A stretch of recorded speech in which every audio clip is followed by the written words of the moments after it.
Indefinite integration के इस video में एक काफ़ी इंपॉर्टेंट क्वेश्चन को हम लोग देखने वाले हैं, जिसको सॉल्व करने के लिए जो है ट्रिगोनोमेट्रिक आइडेंटिटीज का भी जरूरत पड़ेगा। क्वेश्चन क्या है कि integral of sine 4x by sine x with respect to क्या है, तो x है। अब यहाँ पे देखिएगा कि आपको पहले से पता होना चाहिए कि साइन 2x जो होता है ना, साइन 2x, इसके लिए फॉर्मूला होता है आपका 2 साइन x इंटू क्या होता है, कॉस x होता है। यानी यहाँ पे जो एंगल 2x दिखाई दे रहा है, ये यहाँ पे आकर के क्या हो जाता है, आधा हो जाता है। जैसे मान लेते हैं कि यहाँ पे जो है साइन x दिया हुआ, साइन x इसको लिखना है, तो इसको हम लिखते हैं 2 साइन एंगल आधा हो जाएगा यानी x/2 इंटू क्या हो जाता है, तो कॉस x/2। ऐसे ही मान लेते हैं कि यहाँ पे जो है साइन 4x दिया हुआ, तो सेम पैटर्न पे क्या हो जाएगा 2 साइन एंगल आधा यानी कि 2x, फिर कॉस एंगल आधा यानी कि क्या हो जाएगा 2x हो जाएगा। तो देखिए यही सब फॉर्मूला का यूज करके जो है इस क्वेश्चन को हम लोग सॉल्व करने वाले हैं इस वीडियो में। तो आते हैं सॉल्यूशन में। तो सबसे पहले जो है क्या करते हैं, सपोज कर लेते हैं यानी कि मान लेते हैं कि हमारा i इक्वल टू क्या है, तो integral of sine 4x by क्या है, तो साइन x है विथ रिस्पेक्ट टू x। यही सेम क्वेश्चन जो है डिफरेंशिएशन में रहता तो u बाई v के फॉर्मूला पे जो है इजीली डिफरेंशिएट कर लेते हैं, लेकिन इंटीग्रेशन में ऐसा कोई फॉर्मूला होता नहीं है। इसीलिए ट्रिगोनोमेट्री का यूज करके पहले उसको एक प्रॉपर फॉर्मेट में तैयार करते हैं, उसके बाद जो है इंटीग्रेट करते हैं। अब यहाँ साइन 4x जो दिखाई दे रहा है, इस साइन 4x के जगह पे हम लोग फॉर्मूला क्या यूज करने वाले हैं, तो फॉर्मूला यूज करने वाले हैं 2 sine 2x into cos 2x by नीचे साइन x है तो साइन x रह जाएगा विथ रिस्पेक्ट टू x हो जाएगा। अभी भी बात नहीं बन रहा है, देखिए साइन x है तो ऊपर साइन क्या है 2x है, तो एक बार फिर से जो है साइन 2x का फॉर्मूला यूज करेंगे। यहाँ पे देखिए साइन 2x का फॉर्मूला क्या है, तो 2 sine x into cos x, तो एक बार इस फॉर्मूला को भी यूज करेंगे, ध्यान से देखते रहिए।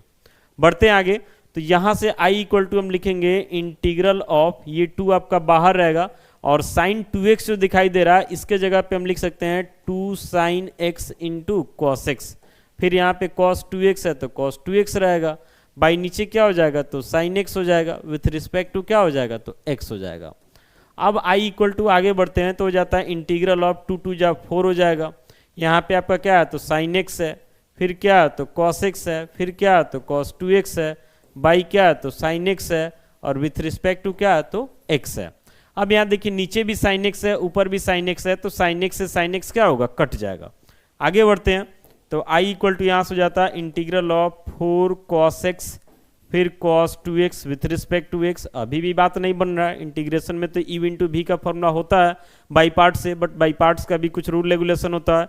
इसमें दोनों देख रहे हैं ना कि cos x into cos 2x से बाई पार्ट्स पे भी काम बनेगा नहीं, तो इसके लिए फिर से इसको स्प्लिट करने के लिए ट्रिगोनोमेट्री का फॉर्मूला यूज करना होगा। तो ट्रिगोनोमेट्री में जो है फॉर्मूला यहाँ पे होता है कि अगर मान लेते कहीं पे 2 cos x into cos y है, तो इसके लिए फॉर्मूला होता है cos x प्लस y फिर plus cos x minus y। तो यहाँ पे तो 2 नहीं है, 4 है, जबकि जरूरत फॉर्मूला में 2 ही का है, तो 4 को हम 2 इंटू 2 लिख सकते हैं, तो एक 2 को बाहर कर लेंगे, तो i इक्वल टू लिखेंगे, एक 2 को बाहर कर लिए, एक 2 यहाँ बच जाएगा, तो 2 cos x इंटू क्या हो जाएगा cos 2x और विथ रिस्पेक्ट टू क्या हो जाएगा, तो x हो जाएगा। ये 2 बाहर ही रहेगा आपका। आगे बढ़ते हैं तो यहाँ से i इक्वल टू हम क्या लिखेंगे, तो 2 इंटीग्रल ऑफ क्या था आपका, ध्यान से देखिएगा, तो यहाँ पे है 2 cos x into cos 2x, तो फॉर्मूला है cos x प्लस y फिर plus cos x minus y, तो ये x का काम करेगा, ये y का काम करेगा, तो cos x प्लस y लिखेंगे यानी cos x प्लस 2x हो जाएगा। cos क्या हो जाएगा, तो x प्लस 2x हो जाएगा, और एक बार लिखना है cos x माइनस y यानी कि x माइनस 2x हो जाएगा, और बाकी यहाँ पे जो है विथ रिस्पेक्ट टू क्या हो जाएगा, तो x हो जाएगा। अब i इक्वल टू आगे बढ़ते हैं तो 2 रहेगा, इंटीग्रल ऑफ cos x और 2x ऐड होगा तो cos 3x हो जाएगा, फिर cos x में से 2x घटेगा तो माइनस x हो जाएगा विथ रिस्पेक्ट टू x। तो i इक्वल टू यहाँ से हो जाता है 2 बाहर रहेगा, इंटीग्रल ऑफ cos 3x, और आपको पता होना चाहिए कि cos माइनस x जब रहता तो ये माइनस खत्म हो जाता, सीधे cos x ही होता विथ रिस्पेक्ट टू x। अब अलग अलग करके इंटीग्रेट करेंगे तो 2 दोनों में जाएगा, तो 2 बाहर रहेगा, integral of cos 3x with respect to x, फिर 2 इसमें भी आएगा तो integral of cos x with respect to क्या हो जाएगा, x हो जाएगा। तो i इक्वल टू यहाँ से हो जाता है 2 बाहर है, cos 3x को इंटीग्रेट करेंगे तो sin 3x हो जाएगा, और 3 मल्टीप्लाई में है तो ये कहाँ जाएगा, डिवाइड में आ जाएगा। फिर 2 बाहर है, cos x का इंटीग्रल क्या हो जाएगा, sin x हो जाएगा, plus constant of integration c हो जाएगा। तो आई इक्वल टू यहाँ से हो जाता है 2 sine 3x divided by 3 plus 2 sine x plus constant of integration c। यही हमारा जो है आंसर हो जाएगा। तो उम्मीद करते हैं कि ये क्वेश्चन आपको समझ में आ गया होगा। बाकी मिलते हैं ऐसे ही अगले वीडियो के साथ। Thank you.